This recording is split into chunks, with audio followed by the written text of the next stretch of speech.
आप देख रहे हैं न्यूज 9 भारत, रखिए आपको सबसे आगे। नमस्कार, आप देख रहे हैं न्यूज 9 भारत और मैं हूं आपके साथ अशोक चौहान। देश और दुनिया की तमाम खबरों पर आइए डालते हैं एक नजर। आजमगढ़ में नवरात्रि दशहरा त्योहार को सकुशल संपन्न कराए जाने के दृष्टिगत पुलिस द्वारा की गई तैयारियों के संबंध में पुलिस अधीक्षक आजमगढ़ डॉक्टर अनिल कुमार ने क्या कहा, आइए सुनते हैं उनकी जुबानी। न्यूज 9 भारत के लिए अशोक चौहान की खास रिपोर्ट।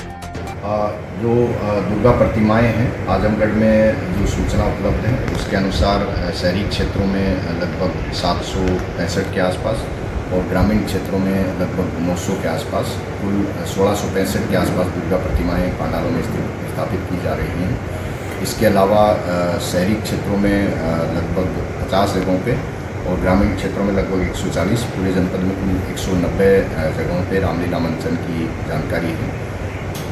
इसके अलावा दशहरा और दीपावली जैसे कई त्यौहार इस बीच रहेंगे। इन सभी त्योहारों को सकुशल संपन्न कराने के लिए आयोजक और जो जनपद के सभी समुदायों के जो गणमान्य सम्भ्रांत लोग हैं उनके साथ पीस कमेटी की मीटिंग पुलिस और प्रशासन द्वारा कर ली गई है। इसमें डीएम महोदय द्वारा भी जितने भी विभाग इससे संबंधित हैं सफाई से लेके और बिजली और सब व्यवस्थाओं के लिए निर्देशित किया गया है। और पुलिस द्वारा भी मेरे पूर्ववर्ती अधिकारी और मेरे द्वारा पुलिसकर्मियों को ठीक से ड्यूटियां लगाने और त्यौहार को सेफ और सिक्योर तरीके से संपन्न कराने के लिए समुचित निर्देश दिए गए। सर, फोर्स कितनी तैनात रहेगी? इसमें यथासंभव जो पंडाल हैं वहाँ पे फोर्स पुलिसकर्मी या होमगार्ड या पीआरडी नियुक्त किए जाएंगे। और इसके अलावा जो आयोजक हैं उनकी दुर्गा पंडाल सुरक्षा समितियां और रामलीला मंचन सुरक्षा समितियां जो है आसपास के लोग और आयोजकों और बीट कांस्टेबल चौकीदार इनको मिला के गठित की गई हैं ताकि एक सामूहिक जिम्मेदारी के तहत हम इस त्यौहार को सेफ और सिक्योर तरीके से संपन्न करा सकें। सर, पिछले सालों में देखा गया है कि जैसे रामलीला के मंचन में भीड़ जुटाने के लिए बार बालाओं का सहारा लिया जाता है, तो सर उसकी भी सख्त निर्देश है। देखिए, जितनी भी शर्तें हैं वो आयोजकों को स्पष्ट कर दी गई हैं और अगर जो हमारा त्यौहार है वो अच्छे से जो परंपराएं हमारी हैं उनके अनुसार मनाया जाए। किसी भी हालत में किसी भी तरह का गैरकानूनी या अश्लील या अनैतिक कृत्य वहाँ पे नहीं होना चाहिए। उसमें अश्लील नृत्य या किसी तरह का भड़काऊ या दूसरे समुदाय संप्रदाय की भावनाओं को हाथ पहुँचाने वाली बातें, चीज़ें, म्यूज़िक या गाना इस तरह का नहीं होना चाहिए।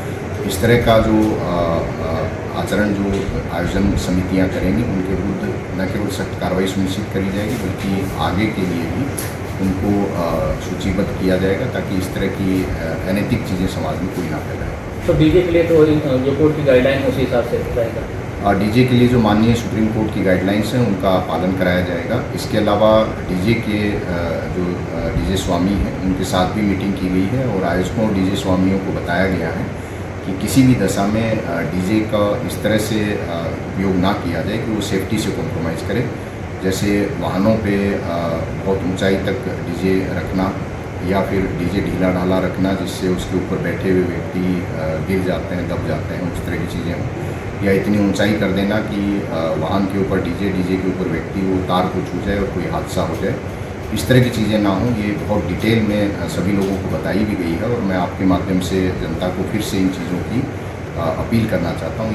ये सेफ्टी जो है ये कॉमन सेंस है, ये हम सब लोगों को पुलिसकर्मियों को आयोजकों के साथ ग्रुप पे भ्रमण करके सेफ्टी के प्रत्येक बिंदु को देखना चाहिए। ये पुलिस और आयोजकों दोनों भी सामूहिक जिम्मेदारी है।